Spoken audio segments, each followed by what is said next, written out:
Here's the deal. That'll do it. Here's the deal. Get at him, Justin. He's got a... Uh-oh. We're going into calculation I see land, a guys. drawing and I see math on Justin's paper. We got live loads? We're going into... So buckle up, everybody.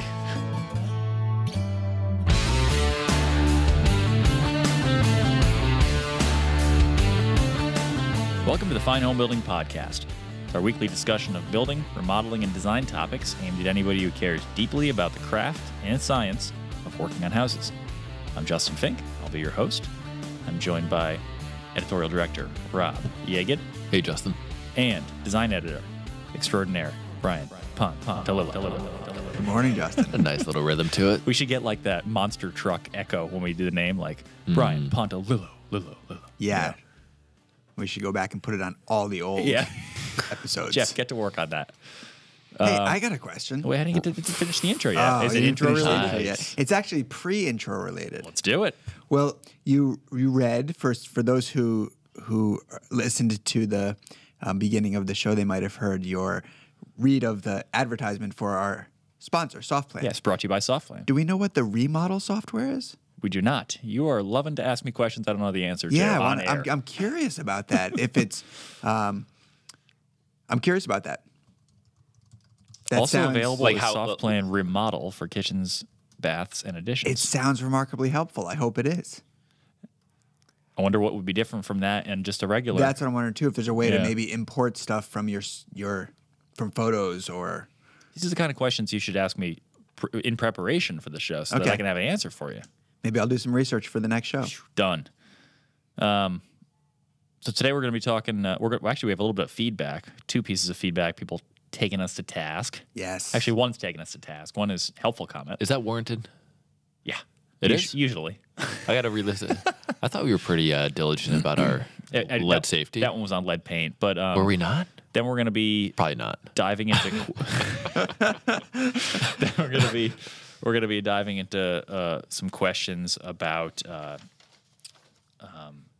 blown-in fiberglass insulation versus cellulose. The John's Manville. I always get that wrong. I want to say John Mansville. That's but what I it's want to John's say. Manville Spider Plus insulation, the blown fiberglass, as well as somebody who wants to put a small deck and landing over a concrete patio, and whether they need to dig footings. So we will dig literally and figuratively Not into literally. that. Not literally. Yeah. We will dig just figuratively into that. We might do some Or real. he's going to have to do the work for himself. Yeah. Yeah, he's gonna. We just talk about things. So let's get some feedback up here, because Catherine wrote to us. Hi guys, I've listened to every one of your podcasts and it's been a lot of fun. However, I think that your comments in episode 47 on removing lead paint were frankly insane. Lead dust from paint is one of the largest sources of lead poisoning in children. 2.5% of U.S. children have blood lead levels high enough to warrant monitoring by their doctor. There are safe ways to remove lead paint, but you didn't comment on any of these.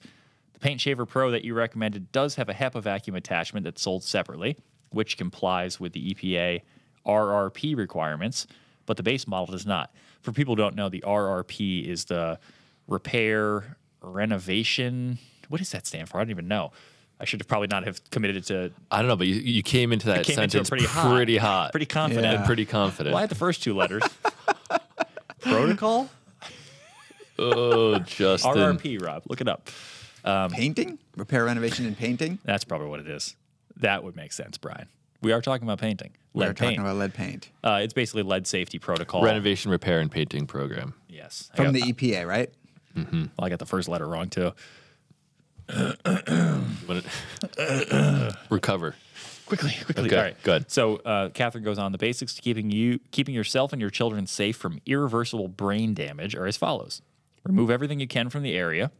Seal the area to prevent dust from migration and cover everything. Wear PPE, which is personal protective equipment. Nailed that one, Brian. Including a HEPA respirator. High efficiency particulate something. Damn it. Use a HEPA vacuum and be careful about dust by trying not to generate any. And then clean up afterwards. Catherine says this is the easiest IQ boost you can possibly give your child. The gift of not destroying their brain cells. Don't be an idiot about it. And she said, also, in case you're curious, children don't really eat paint chips. What they do is get dust on their hands and toys and put both in their mouths.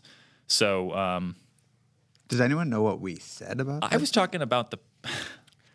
Did we just kind of blow it off? I think we kind of blew it off. I don't think we addressed it. And to be fair, like there's a lot of things that we. This is sometimes can be a dangerous show because we get jokey with things, and also we Never can't with lead, Justin. we can't go down every rabbit hole that comes up. So when we say something like, I believe it was the conversation about stripping tools, and the guy who was repainting his house maybe. And there was a lot of detail and where should I use stripping chemicals? Where can I use the infrared and that kind of stuff? But you know, we don't mean to take it lightly and say that people shouldn't work lead safe, but sometimes by bringing up a topic and then moving past it, I can see how it would be interpreted as we're not doing due diligence. But yes, we certainly all good points. We certainly do believe that you should work lead safe. I don't necessarily agree with the level of requirements that they're making certain people follow just because it raises an interesting discussion. Because it's cost prohibitive? Like, or I'm going to give you a parallel example. Brian and I have had conversations unrelated to building about wanting to buy clothes that we feel like are made by companies that are responsible. And, you know, then we got in the conversation of, well, yeah, but if you want to, let's pick like Patagonia or something, for example. Like, yeah, but if you want to buy Patagonia pants, maybe they cost $70. And Brian is you know, helpfully pointed out, maybe that's what a pair of pants should cost. And everybody else is just finding ways to kind of water that down, you know? Mm-hmm. So it could be that when I complain about, the hoops that the EPA is making people jump through is too much. Or it could be, these are the hoops that people should be jumping through, and we just need to get on board with it. Like it's not that it's over the top and ridiculous regulations. Same thing people say about all these other codes, you know. I shouldn't have to have all these lateral load connectors on my deck. This is over the top. You know, I've never had a deck fall down. Why should I have to do all this stuff? You know. Well, the costs. So it's an interesting decision you have to make. Yeah, and for the builder or the remodeler, whoever's doing the painter, whoever's doing the work, you know, the costs have to be absorbed by the customer. Right. And so, you know, that changes the whole dynamic of, you know, so you can either do the right thing, do the work safely, and pass those costs on and maybe not get the job, maybe get the job, maybe not get the job. There's going to be someone right behind you that's going to do the job. Right. Without taking the necessary precautions. Where it gets sticky.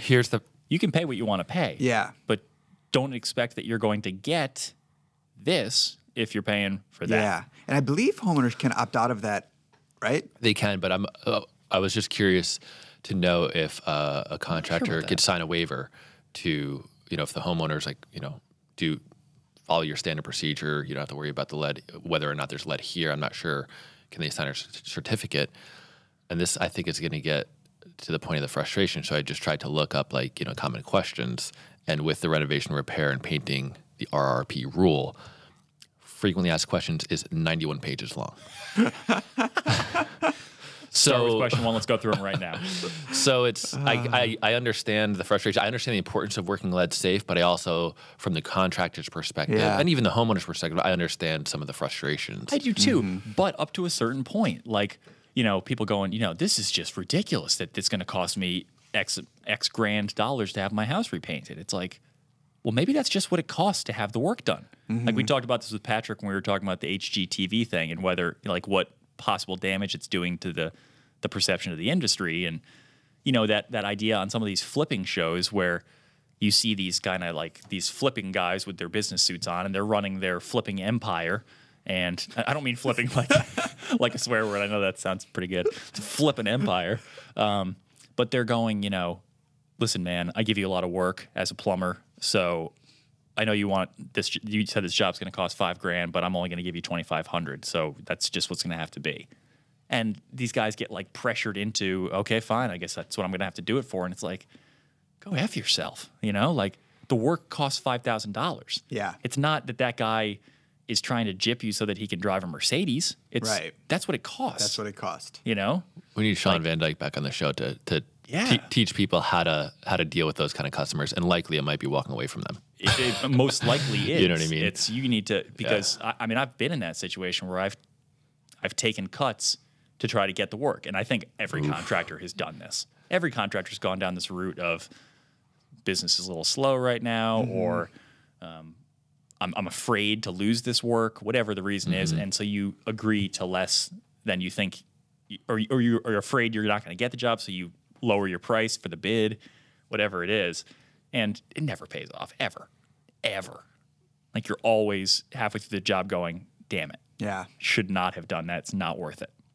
And, you know, it's just, I don't know, it's a bummer. So anyway, to Catherine's point, we didn't mean to make light of that. She says she has loads of other comments and questions for later, but that one really drove her crazy. That made me a little nervous. That last little remark. That she has loads of questions? I was like, what else is she upset about? Feel free to send all of those to fhbpodcast@taunton.com. Any of those questions or comments. I'd be interested to hear people's feedback on like the lead paint regulations and their experiences with them. I mean, occasionally we hear people getting fined and whether or not they're seeing enforcement in their areas, but also I'm just interested in that actual feedback. Like, maybe it's not that big of a deal. Like, they comply and they've learned to make it a part of their business. And I can't say that since how long has it been? Maybe 5 years.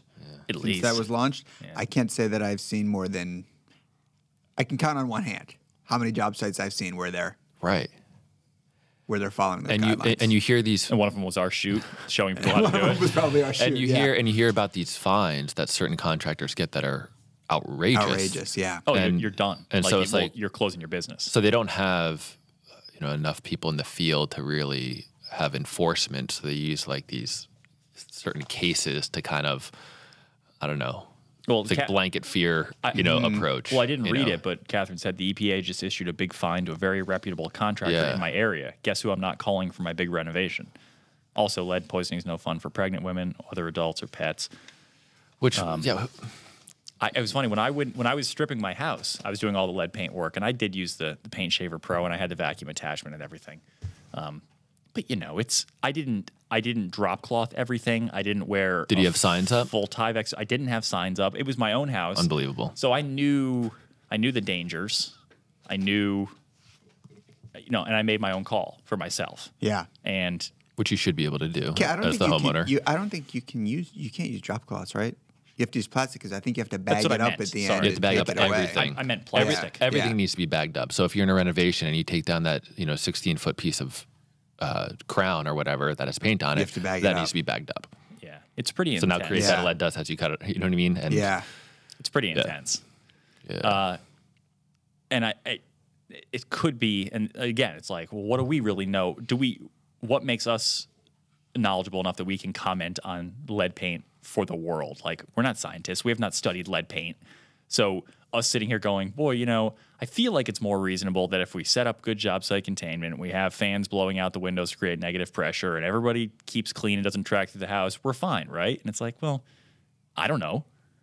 I haven't spent 25 years studying the effects of lead, and other people have. And maybe what's reasonable is that every piece of crown that comes down has to be bagged. I just don't know.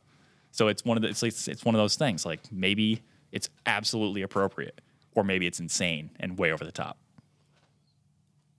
Maybe it's a bit of both. Maybe there's a balance to be had. A middle ground? A middle ground, perhaps. Never. No such thing. Yeah, no, that's true. Not in America. Black and white world, baby. Brian. We have a long-standing no political talk on the show rule. Lay down your headphones and please exit the room. Please exit the studio. What was I going to say? The story I was going to tell you about stripping my house was that I had a doctor's checkup somewhere in the realm of when I was doing this. And I had talked to Patrick because when I was stripping my house, about your doctor's appointment? No, I had recalled that Patrick had said when he was doing the paint stripping at his house back when he lived in Vermont, that when he had a blood test, his doctor told him he had elevated levels of lead in his bloodstream. So I was like, well, I should check this. I'm at the doctor right now. So I said to the doctor, I was like, can we do a blood test to see, because I'm doing this work? And he goes, and the reaction was so great because he was like, yeah, I mean, I guess we could. And he's like, but really, there's not, like, I couldn't do anything with the information. Like, it's like your lead levels would be elevated, but there's no course of action. It's not like, okay, so do this. It was like, oh, all right, let's not do it. It was just kind of Interesting. It's just a matter of waiting for levels to come down. Well, it's more like it's like a binary thing. It's like they're up or they're not. It's like, but what would we, from his doctor's point of view, what would if they were up and we said, yeah, they're elevated. There's not like so now we have to do this. It's just like, yes, they're elevated. You got blood in your lead stream. Or lead in your bloodstream. Yeah. There's your little teaser clip, Jeff. So we have another one from Robert about Rob's dormers. First, I love the podcast, magazine, and website. Keep up the good work. Second, in a recent episode, Rob mentioned he was going to have to use larger double-hung windows to meet code egress requirements on doghouse dormers he was adding to his house that would be out of proportion to his cape. So people that did not hear that episode, what we were talking about was Rob balancing the struggle of sizing dormers and the windows in those dormers to look appropriate for the outside scale of his house, and balanced with the realities of how much, what do they call it? The free minimum net clear opening of how big that opening needs to be for firefighters to get in and out for egress. Robert goes on, if you live in Connecticut, and I'm pretty sure you all do, I think you could use a smaller window. Connecticut has an amendment to the 2012 International Residential Code that allows the use of removable sashes to achieve the required minimum net clear opening. And Robert has gone on to use this on many buildings. He said he worked for a high-end residential firm in Greenwich, and we constantly had to point window reps to this amendment when they told us our smaller, appropriately sized dormer windows violated egress requirements.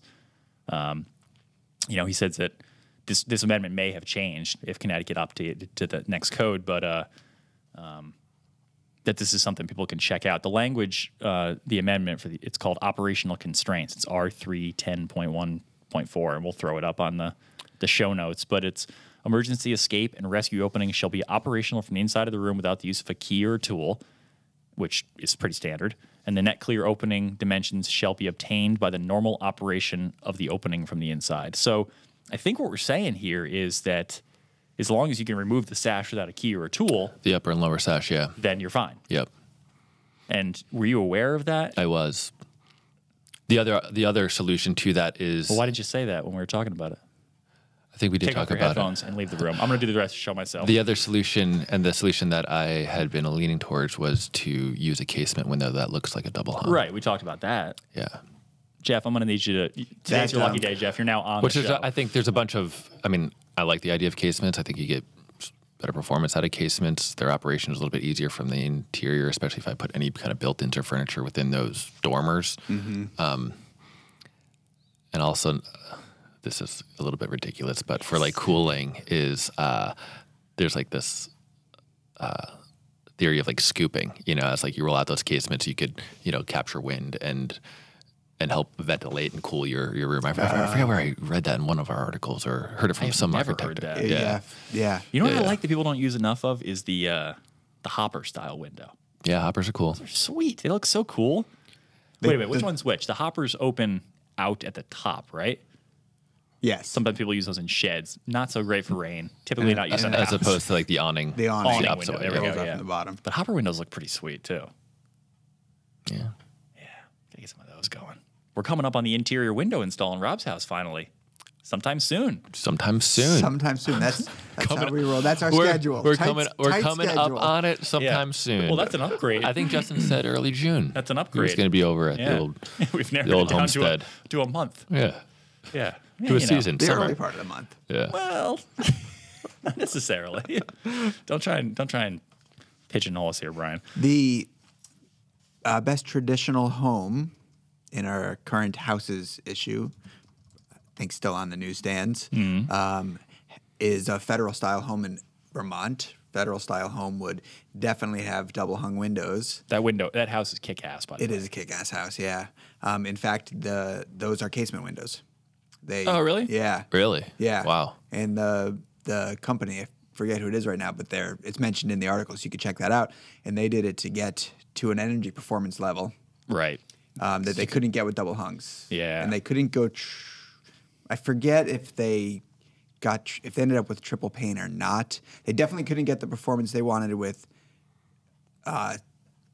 double pane, double hungs. Right. And I know they upgraded to a casement window for performance, and I think it was a double pane. I don't think they went triple pane, but the casement itself gave them that boost in performance, and it has dynamite, look And for replication of a double hung. For people who don't know what we're talking about when it comes in terms of performance for casements versus double hungs, we're talking about the air tightness of the window. Yes. Right. And so on a casement, you're compressing the window unit against weather stripping as opposed to the slide kind of mechanisms on double hungs, which are less airtight. It's a pretty killer emphasis on less there, Barry White. Less. Can't get enough of your love.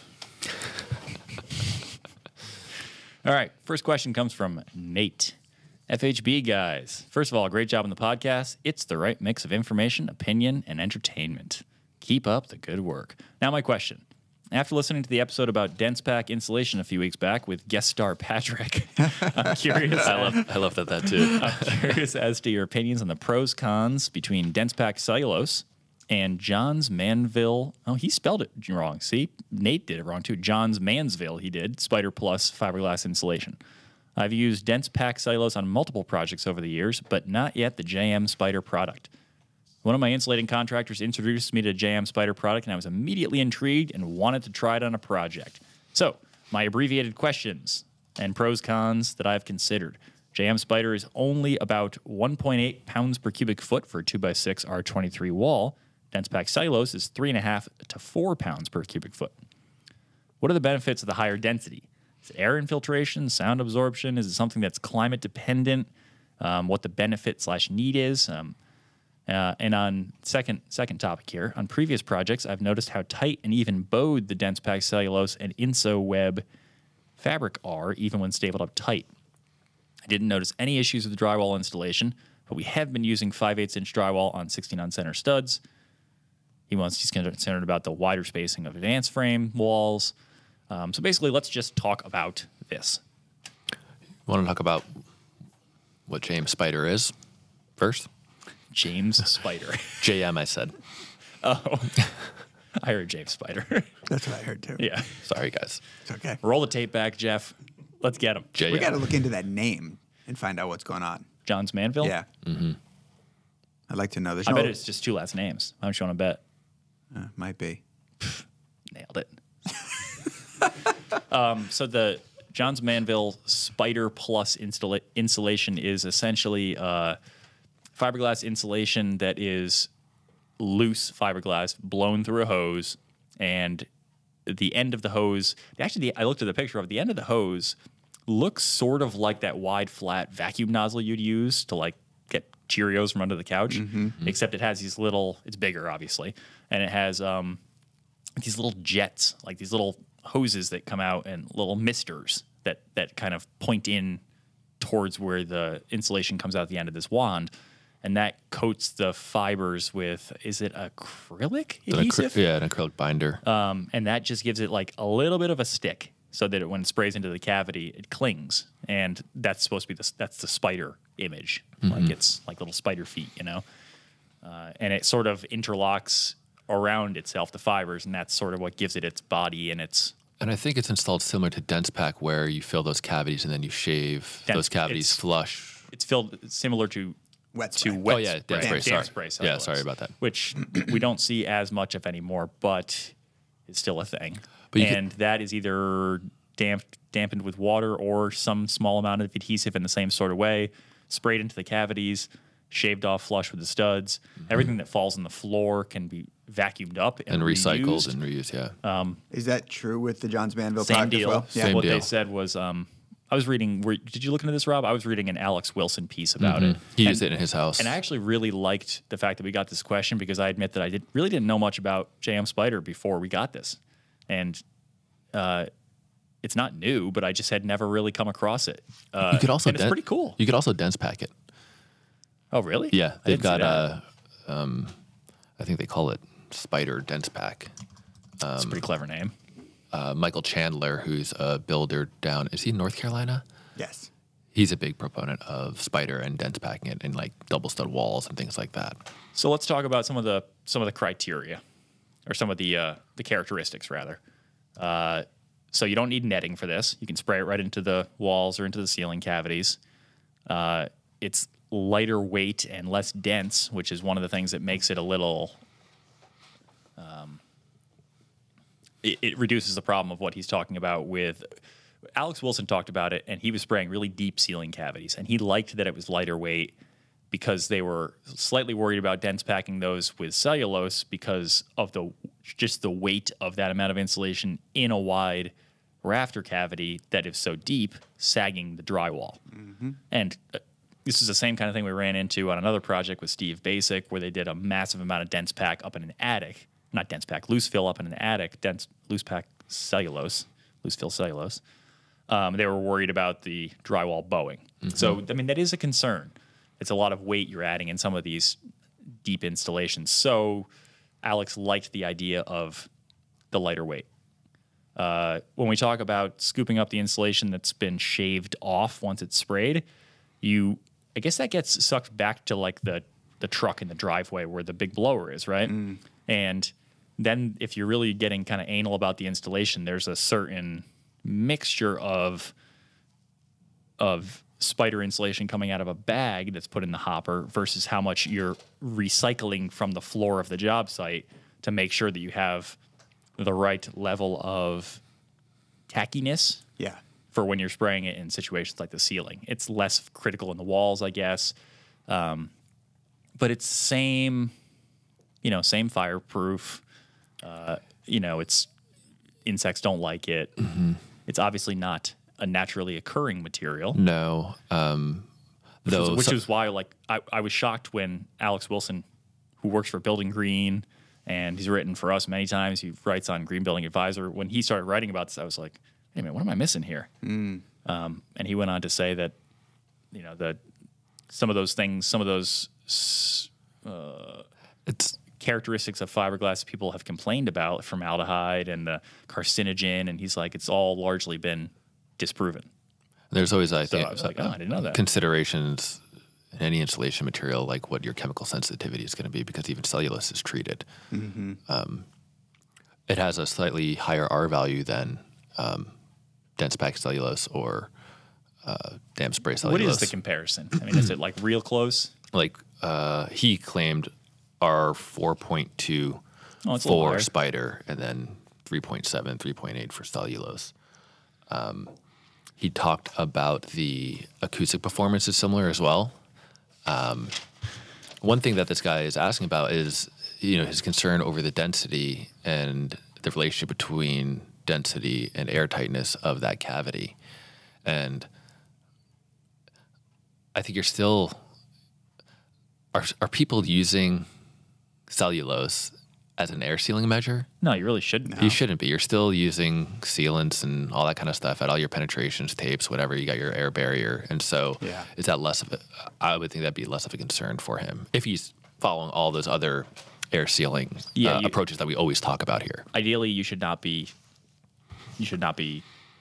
trying to achieve air tightness with any of these fibrous insulations. I don't even know that anyone is using spray foam anymore for air tightness. It seems like people have backed away from that, and even when they're using it, they're installing other measures for the air barrier, whether it's zip system kind of sheathing or airtight. Just the houses that I've seen that have spray foam in them, the architects that I'm talking to are not talking about the foam as their air barrier. As their air barrier, they're talking.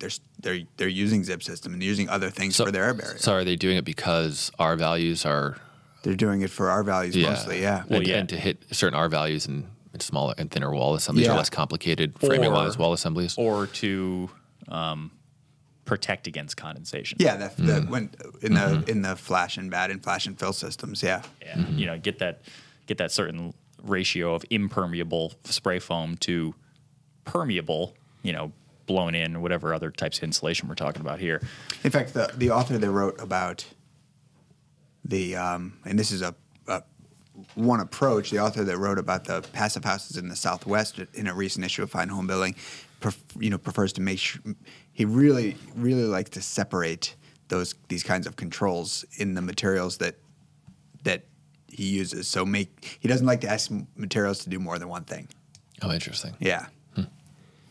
Feels like he's asking too much of the It material. feels like he's asking too much. I don't want to be a bird. It's disrespectful. Insulations for thermal performance, air barriers. Interesting. Keep air out. Yeah. You're working hard enough. I don't want you to be I don't want you to be my structural sheathing and the air barrier. Yeah. Yes. We got somebody else to take care of that for you. Yeah. Kick your feet up. Your job's just air tightness, buddy.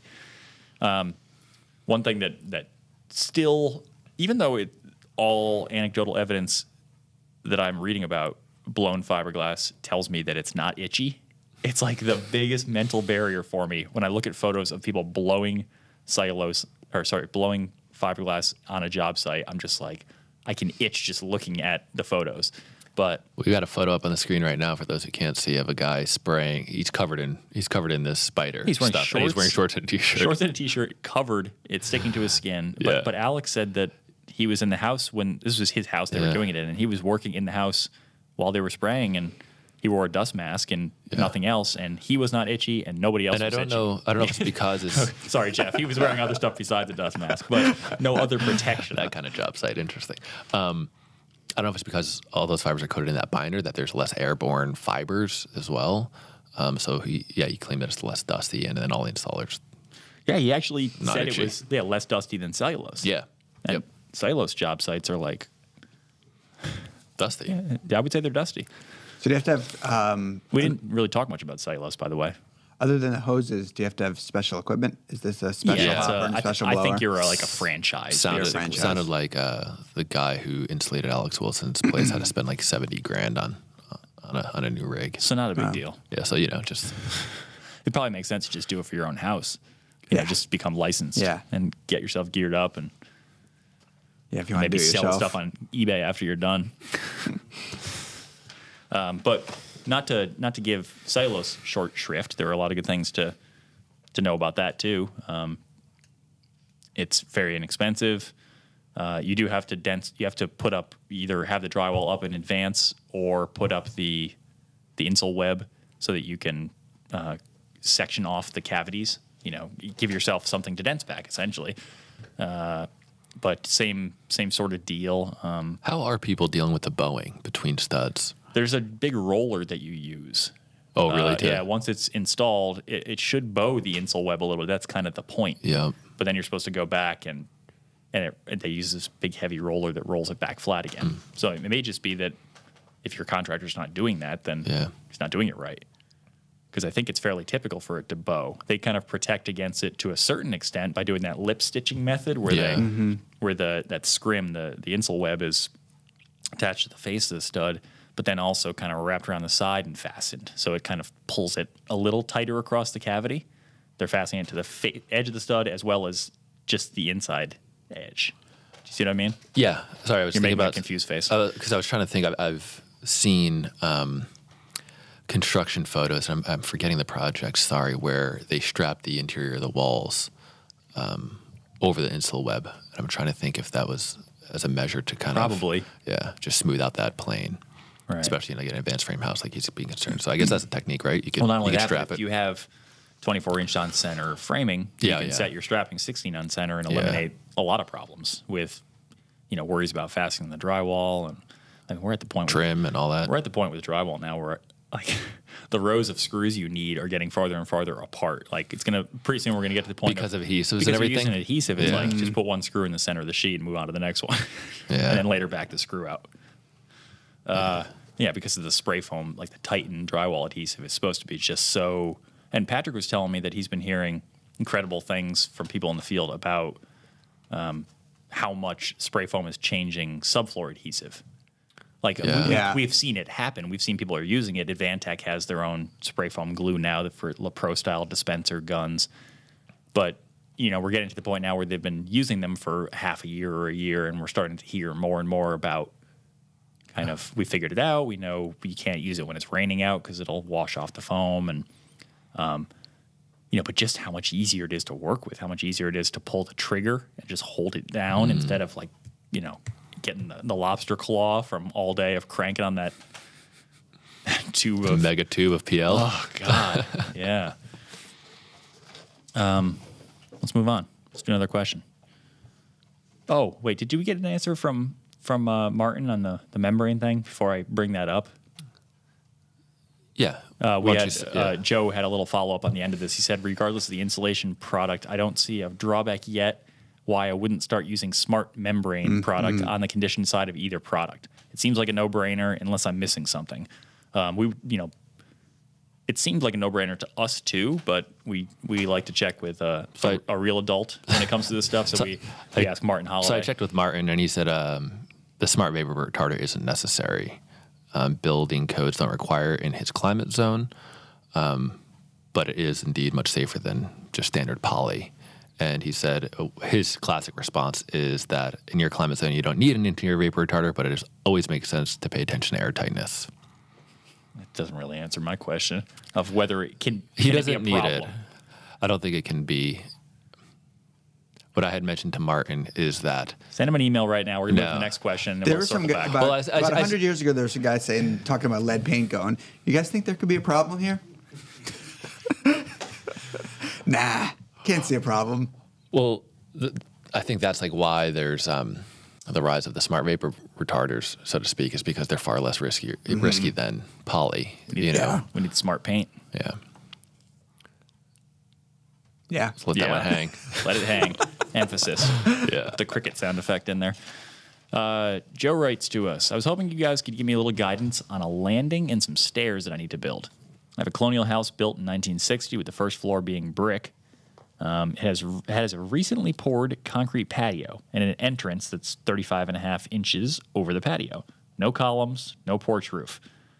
But he was thinking of adding a landing 3 to 4 feet deep, running 16 foot across. The stairs would be the same width across as the doorway. All of it would be made of wood or composite decking. But here's the problem. I'm embarrassed to say that I neglected to have footings poured. Now I'm stuck with a large 5.5 inch thick concrete slab over about 4 inches of gravel and not really sure how to proceed. Do I build this porch, this little landing on the slab, or do I cut the concrete, dig, and pour footings? I'm really hoping on the former. Thanks for all you guys do. Hope. Interesting. Interesting approach to construction. Yeah. Well, if you, where is he located? Did he say? I don't think he did. So, I mean, it could be an issue of frost, right? Well, if he's in an area where, well, regardless, his if he attaches this to the house, the building inspector is going to want him to have footings, whatever the appropriate depth footings are in his climate zone. I don't know. So how much work that is, how significant of a project that is, we don't know. I just wouldn't attach it to the house. Yeah, but that's not. I'd just put it right on that patio. But I think what we're up against there is the bearing capacity enough? Like, can he build this? Is it too heavy to sit on a patio on the slab without having to cut holes in the slab and putting in deeper footings underneath the posts? Yeah.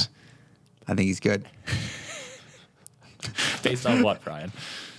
My engineering calculations. He's in Looking Chicago. at that photo over your He's shoulder. in the area of Chicago, so, All right. so he's digging Yeah. deep. He's got some heaving. Yeah, He's got 4 inches of gravel underneath this thing. All right, here's the deal. that'll do it. Here's the deal. Get at him, Justin. He's got a. Uh-oh. We're going into calculation I see land, a guys. drawing and I see math on Justin's papers. You going got live loads? We're going into So buckle up, everybody.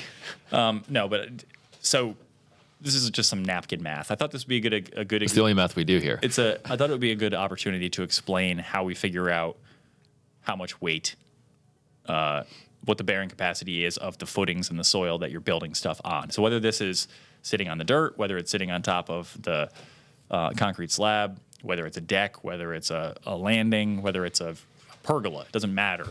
You have to meet certain code requirements for the bearing capacity. And so this is the information that the process people have to follow to figure out, I'm building a deck of this size and it's bearing on the house or it's not bearing on the house. I have this many piers have this many footings, you know. Here's how big each of those footings needs to be in order to adequately transfer this load down to the soil without causing a problem. And that's both logistically as well as meeting the codes. So here's how the code works. Any deck you build, and this is Joe's example, including Joe's example, they figure 40 pounds per, it comes out to 50 pounds per square foot that you have to meet. That's how much the default number is for a deck. Every square foot of your deck is calculated at 50 pounds. That's what you have to add up. Okay. Now, if you have, for Joe's example, I'm simplifying his proposed example here. I'm not including the stairs. So I'm going to base this on a 4-foot deep landing that's 16 feet long. If one side of it is supported by a ledger that's attached to the house, so the one whole 16-foot length that has a ledger that's fastened to the house, and the other whole 16-foot length has posts that are transferring the load down to the slab. That means that the total area of that 4 by 16-foot chunk of building, only half of that is actually bearing on the slab, if he has a ledger. Okay. Because one half is bearing on the house, one half is bearing on the slab. So you take that remaining half bearing on the slab, and then you divide it up based on the tributary load of each post. Now, it sounds fancy, but really what it is just you figure out how much of the weight is each of those posts carrying, right? So, and you find that out. Basically, I'll skip ahead. I'll put this math up so anybody can follow this article. It's not rocket science to figure this out. You just have to do a little bit of a drawing and a little bit of calculator work. Basically, let's say that in Joe's example, he's got 4 posts that are spaced along the 16-foot beam at the end of his landing. Each one of those posts is responsible for 8 square feet of load, right? So that's 2 foot back across the deck, which is 4 foot total. So he has outside 2 feet, and each one is 4 feet long because there's 4 of them. So 8 square feet each at 50 pounds per square foot is 400 pounds per post, right? So now here's the next phase of this. The default in the code book is to figure the bearing capacity of soil is 1,500 pounds per square foot. That is like the safest number you can use. That's assuming you have pretty bad soil. But that's what they use because it's the safest. If you can prove that you have better soil than that, maybe your soil capacity is 2,500 pounds per square foot. You see what I mean? Your numbers get better. Because ultimately, forget the slab. This is all about the soil. Okay? So we use the safest number. We use 1,500 pounds per square foot. So 400 pounds per post times 1,500 pounds per square foot equals 0.26 square feet for each post, right? You do a little bit of math to translate that into inches, and it comes out to roughly 6.2 square inches. So what that means is you need to have 6.2 square inches of bearing for each of these posts. That's not 6 by 6, 6 square inches, which you can accomplish with a 4x4. So for the loads on this deck, assuming one side is ledger supported, he could use a 4x4 sitting on a metal post base and have adequate support in terms of the soil below this slab. Does that make sense? All he needs is 4x4s. Okay.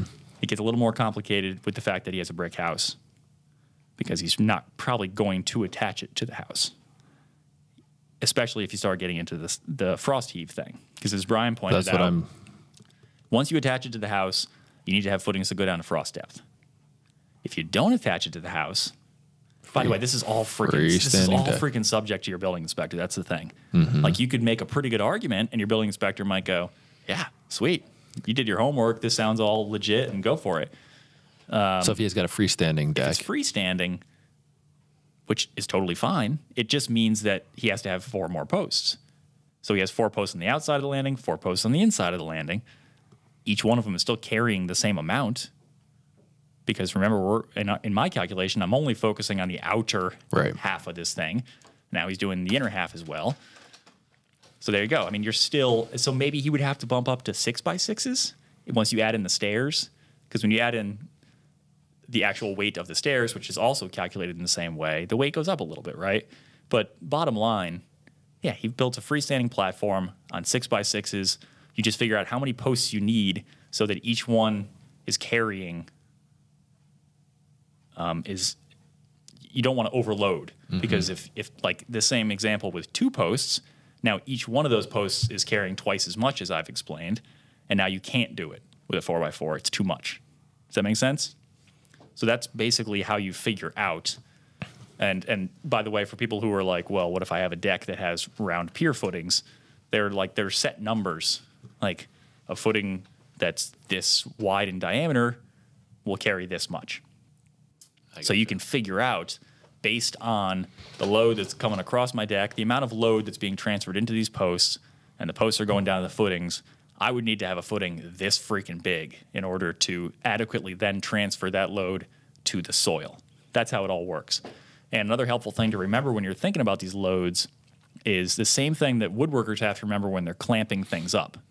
Is I'll use the clamp example. When you put a clamp across 2 boards that you're joining together, the point where those pads of the clamp are making contact with the wood, if you drew 2 45-degree lines out from that, that's the area that it is transferring the load of those clamps. So if you're like, you're gluing up a board and you're like, how many clamps do I need on this thing?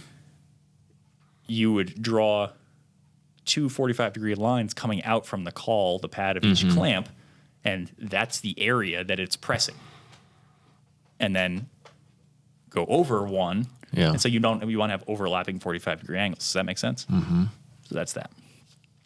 The short answer to this is, Joe, you should be completely fine doing this. If you had to add a roof and everything to it, or if it was not freestanding, you're probably going to have to do some footings. And, you're totally fine. Don't worry about this. But you may have to make a case to your building inspector. That's all I'm saying. You might have to do this math a little bit and kind of go, hey, man, I've run these numbers, and this is fine. So. And he doesn't have to, if it is a freestanding deck, just bolt it to the slab, essentially. He doesn't have to worry too much about. He might have to do uplift stuff. It's a separate. But I'm thinking about like the heaving and the movement of the patio slab at all. Is that going to be? I think you can actually still attach it to the house. Just can't be structurally. It can't be relying on the house for support. But you can attach the house to keep it, to anchor it, to keep it from moving, to keep it from racking, that kind of thing. Right. It just can't be. Won't qualify for freestanding if the house is carrying the load. Right. So cantilever the entire thing. Most decks are ledger support. Take the patio out of it. One side is hanging off the house, the other side is carrying by a beam and posts. So adding a whole second row of beam and posts, and you're good. This is going to feel, even when you build it, it's going to feel like overkill. Like, wow, look at all these posts I have to put in. But if you go to the route of then cutting open the slab and putting in extra deep footings, then you're getting into trouble. But for people that are... You mean hard work.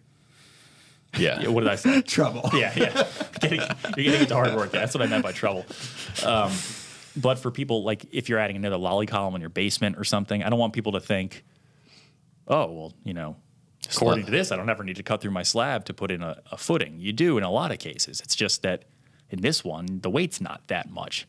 In a lot of cases, you need to bring an engineer in. Rob did an article with Manny Silva a long time back about replacing a lolly column in a basement. Yeah. And that did require cutting a hole in the slab and putting in a deeper footing under that post. Especially in older homes. But fortunately, under a slab, it's not a frost depth footing. Correct. Because you're far enough into the structure of the house that it's not subject to frost. Yeah. And the rule of thumb. Do that. The rule of thumb. You have to do that? Yeah, I got to do that. Do you really? Yeah. I didn't realize you were replacing a post. Did your had to or column have to? I have to. Rot out? Like did it? So those metal lolly columns they can rust at the bottom. It's rusted, yeah. Okay. And right now I put a 6x6 next to it. That should last another 30, 40 years. I don't know why I'm going to replace it. 6x6 probably carries more load and it's doing just fine. But at some point I probably will. When you say you have to do it, does that mean you don't think you have a footing underneath that? I don't think so. Sometimes they'll do like that trench footing, and you might not see it. It could be under the slab. Pretty sure it's not there. And in those cases, you want the kind of the standard rule for how deep the footing should be is it should be half the thickness of the width of the footing. So if it's 2 foot by 2 foot or whatever, if it's a 2 foot wide, 2 foot square pad, it should be a foot deep. That's kind of again, it's that 45-degree angle rule. Because if you put a point in the center of that 2 foot square thing and then you drew 45-degree angle lines down from that, you want it to be still within that footing, you know. That's sort of where that comes from. One of the things I've learned about working on my house is if I ask myself the question, I wonder if there is blank behind this, the answer is always No. no. I was so I've been tearing into my porch and tying the new porch to the old house, and I have a 1926 house, board sheathing, and I was amazed when I pulled off the siding and opened up the soffits under the roof line that the sheathing goes up, and it was cut around every one of the rafters, and it runs all the way to the roof sheathing. Mm-hmm. The wall sheathing runs all the way to the roof sheathing. There's no gap. Yeah. And I sort of like, I don't know why. Like it was not their air barrier because Right. there's freaking. I had a bird in the house last night. really? This is the weirdest thing. I'm sitting there watching TV, and Wait a second. I know it. I love how like it couldn't have been a door or window that was open. We went from like the airtightness of sheathing to you have a bird in your house, as if it like came through like the siding. I think Proof it that his did. house is leaky. yeah. I think it did come in through the siding. I think it snuck in It wasn't around that that he window It trim. wasn't that he had the door open for 2 hours while Benson was Right. going in and out and he was working on the Yeah. porch. Because I didn't. All right, go ahead. Because I was home for Okay. a while. And then there was this weird noise in the kitchen. And I'm like, what is that? And I'm like, oh, it's the cat or something. So I go and look in there. And there's a freaking bird in the kitchen. And the thing is freaking out. Clearly. And it was pretty easy to get out of the house, actually. But it was exciting for a minute. But I think it came in between gaps between two boards somehow. Because I did not have anything open the whole day. And there's no way it was sitting quietly for hours while I was home and then suddenly decided to start freaking out. Well, maybe it did, but Maybe.